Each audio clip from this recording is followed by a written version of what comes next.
navbatdagi mashg'ulotimizda siz bilan quyidagi mavzu xususida gaplashamiz. Mavzumiz bolalar va oilalarda ijtimoiy psixologik yordam. Oilalarga ijtimoiy psixologik xizmat deb nomlanadi. Ikkinchi rejamiz ota-onalar va farzandlarning psixologik holatlari. Uchinchi reja ijtimoiy sohada oila masalalarining yoritilishi. Demak, bugun siz bilan olib boradigan mashg'ulotimizda quyidagi rejalar asos bo'lib xizmat qiladi. Kerakli joylarni yozib olishingiz mumkin. Xo'p, asosan bolalarga ijtimoiy bolalar ko'zda tutiladi. Bunda o'sha kam ta'minlangan oilalar farzandlari yoki nogiron bolalar, shuning bilan birga bolalarda, ya'ni eng ko'p uchraydigan psixologik muammolar, bu psixologik muammolar ham o'z-o'zidan kelib chiqmaydi. Ularning kelib chiqishida ham atrof muhit, oila, irsiyat sababchi bo'ladi. Ularni oldini olish chora-tadbirlari ham mavjud. Albatta, pedagogik psixologik holatlarga yondashuv yuzasidan olib borish kerak. Endi esa mana ko'rib turibsiz, bola agressivlik holatiga kelgan. Demak, bolalarda agressivlik holati qanday holatda uchraydi va bularni oldini olish chora-tadbirlari mavjud. Ayniqsa agressiv bolalar juda tez bezovta bo'lishadi. Ayniqsa ularda zo'riqish mavjud bo'ladi. Ular uchun o'sha tengdoshlari bilan muloqot qilish qiyin. Ular murosaga erisha olmaydi. Agressiv bolalarni o'sha kelib chiqish omillariga e'tibor qaratadigan bo'lsa ham, turli qo'rquvlar asosida yoki oilaviy vaziyatlarda, atrof muhit natijasida bolalar agressiv holatga kelib qoladi. Ayniqsa bunda ota-ona e'tiborli bo'lishi kerak. Agressivlik holatlarini oldini olish chora-tadbirlarida maktab, oila, mahalla, jamoat tashkilotlari birgalikda hamkorlikda ish olib borishi kerak.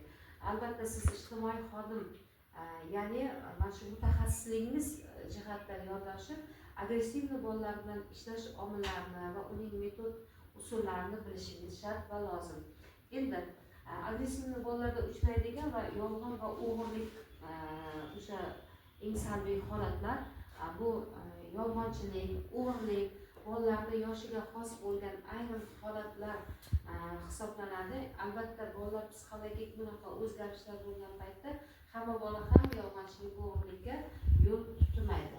Faqatgina bunday holatda bolalar qachonki shu oilada bo'shliq bo'lgan payt yoki bo'lmasa uning yon atrofidagi bo'shliqlar tufayli bolalarda mana bu holatlar ham kelib chiqishi mumkin. Endi esa o'sha bolalarni agressiv holatlarga kelib tushishida yoki ularni psixologik holatda, ruhiyatida o'zgarish bo'lgan holatlarda bolalar ovqatlanishdan bosh tortishadi. Ular o'zlarini bemor deb his qilishadi. Shuning bilan birgalikda ular o'zlarini qobig'iga o'ralib olib, o'zlarini o'sha va yon atrofidan va turli holatlarni o'ziga muammo sifatida keltirib, ba'zi ovqatlanishdan ham bosh tortadi. Yoki bo'lmasa atrofdagilariga nisbatan o'zining muomalasida, muloqotida o'zgarish bo'lishi tufayli u o'zini mutlaq jamoadan va do'stlaridan, oiladan, farzandlar davrasida o'zini yolg'izlatib qo'yish holatlari kelib chiqadi. Albatta, bunda hurmatli talabalar, ota-ona birinchi navbatda bolani agressiv holatdan oldin o'zgarishni his qildimi, demak, albatta u mutaxassisga uchrash kerak. Bu holatlarda ba'zi paytlarda bolada sog'lig'ida jiddiygina o'zgarish bo'lib, bir nechta kasalliklar, undagi nevroz holatlari va asab tizimi, nerv tizimlaridagi o'zgarishlar, demak, bu agressiv holatni keyingi simptomlaridan darak beradi. Endi bunday holatlarda bolalar uydan qochish holatlari ham uchraydi. Uydan qochish holatlari bu jiddiy psixologik muammo. Bu oilada ayniqsa iliq munosabat va shu kabi ba'zi bir holatlarda bolada o'zgarish bo'lganda iliq munosabatlarning mavjud emasligi va bir nechta o'sha muammolar tufayli bola uydan qochish holatlarini o'zini hayotida uchratadi. Shuning uchun bularni oldini olish masalasi ish tartibi o'rnatishi lozim. Endi bundan tashqari bunday holatda jazo zarurmi degan fikr mulohazaga kelishimiz mumkin. Albatta, bolani jazolashdan oldin agressiv holatda ularni avvalo fikrini eshitish kerak. Birinchi mutaxassislar yordamida bolaga to'g'ri yondashuvni ota-ona tashkil qilish kerak.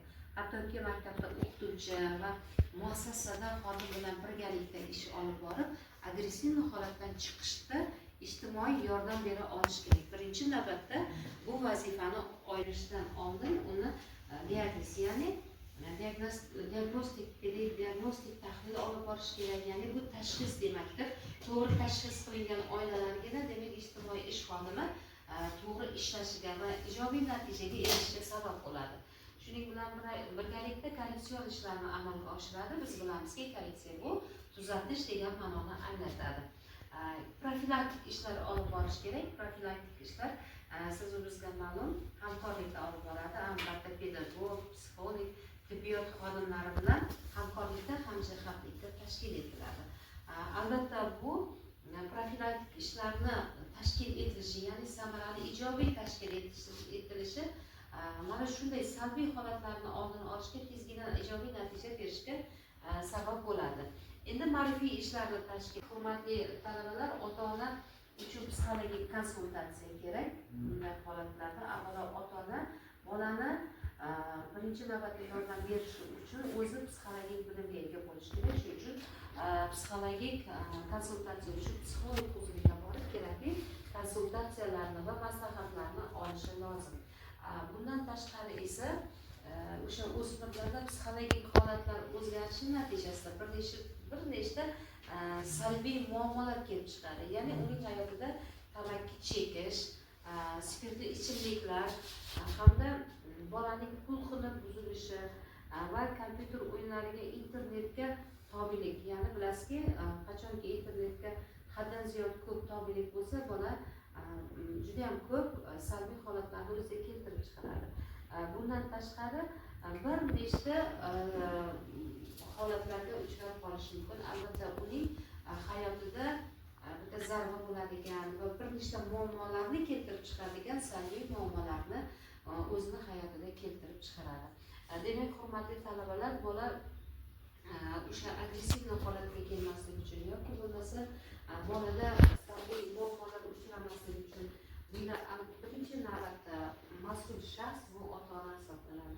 Shuning bilan birgalikda ikkinchi navbatda uning atrof muhiti va jamoat tashkilotlari, ya'ni maktab, mahalla, oila hamkorligi. Yuqorida keltirilgan barcha ma'lumotlar bolani agressiv holatdan chiqarish va boladagi o'sha salbiy holatlarni, muammolarni oldini olish va ota-onalar bilan hamkorlikda ish tartibi haqida ma'lumotlarni keltirib o'tdik. Bunga kichik o'sha ma'ruza matnimizda siz bilan o'sha bolalarga va ota-onalarga ijtimoiy psixologik yordam xususida suhbatlashdik. Agar fikr Telegram kanallarimizga va elektron tarzda o'sha savollaringizni, fikrlaringizni berishingiz mumkin. E'tiboringiz uchun